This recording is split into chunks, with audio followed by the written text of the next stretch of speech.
کچھ ایسا کر کے نہیں جانا چاہیے کہ ہم تو چلے جائیں, ہماری ویڈیوز, ہماری چیزیں بعد میں بھی لوگ دیکھیں اور جناب گناہ ہمیں ملتا رہے اور عذاب ملتا رہے. اللہ کرے یہ بات سمجھ آ جائے. پیارے آقا علیہ الصلوۃ والسلام نے ارشاد فرمایا, بروز قیامت علماء کی روشنائی یعنی انک جو ہے اور شہداء کے خون کو تولا جائے گا. تو علماء کی جو روشنائی ہوگی, ان کے قلم کی جو انک ہوگی, وہ شہداء کے خون پر غالب آ جائے گی. علماء کا یہ مقام ہے, ایک ایسا عمل جس کو عام طور پر امپورٹنس نہیں دی جا رہی ہوتی, بٹ میزان عمل پر اس کا وزن اتنا ہوگا کہ ہم امیجن بھی نہیں کر سکتے. وہ عمل ہے جنازے کے پیچھے چلنا. جو کسی کے جنازے کے پیچھے چلا تو اس کے میزان میں احد پہاڑ کی مثل 2 قیرات اجر رکھا جائے گا.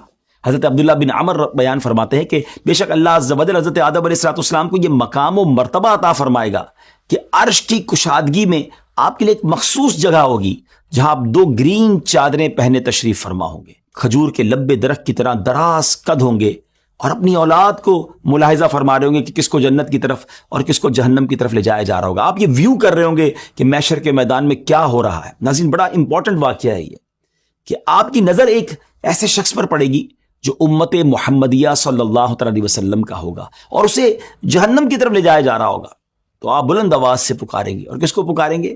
ہمارے آقا اللہ کے آخری نبی صلی اللہ تعالیٰ علیہ وسلم کو پکاریں گے, اے احمد صلی اللہ تعالیٰ علیہ وآلہ وسلم. نبی پاک فرمائیں گے, اے ابو البشر میں حاضر ہوں. حضرت آدم علیہ السلام کہیں گے, یہ شخص جسے جہنم کی طرف لے جایا جا رہا ہے یہ تو آپ کا امتی ہے.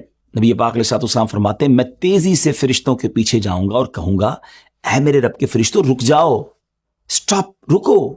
وہ عرض کریں گے, ہم تو اللہ کریم کا حکم نہیں ٹالتے, جو حکم ہو وہی کرتے ہیں, ہم کیسے آپ کے کہنے پر رک جائیں. We do only what we are ordered to do.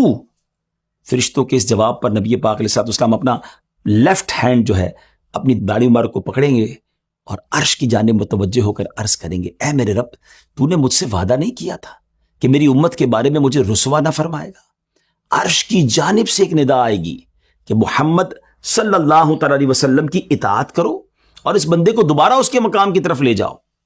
نبی پاک فرماتے ہیں, پھر میں اپنی کمر کے پاس سے پورے کے برابر ایک چھوٹا سا کاغذ کا پیس نکالوں گا اور بسم اللہ پڑھ کر اس کے میزان کے جو رائٹ سائڈ ہوگی, نیکیوں کا پلڑا ہوگا, اس میں ڈال دوں گا. اس پیس آف پیپر کی وجہ سے نیکیوں والا پلڑا جو ہے وہ بھاری ہو جائے گا, گناہوں پر غالب آ جائے گا. اب محشر میں پکار پڑ جائے گی, بندہ خوش نصیب ہو گیا, اس کی تولے بھاری ہو گئیں, فرشتے اسے جنت کی طرف لے کر چلیں گے. تو وہ کہے گا, اے میرے رب کے فرشتوں ذرا رکو, میں ان سے کچھ بات تو کر لوں, جو اپنے رب کے ہاں اتنے آنریبل ہیں, اتنے معزز ہیں, کیونکہ وہ نبی پاک علیہ الصلوۃ والسلام کو پہچانا نہیں ہوگا.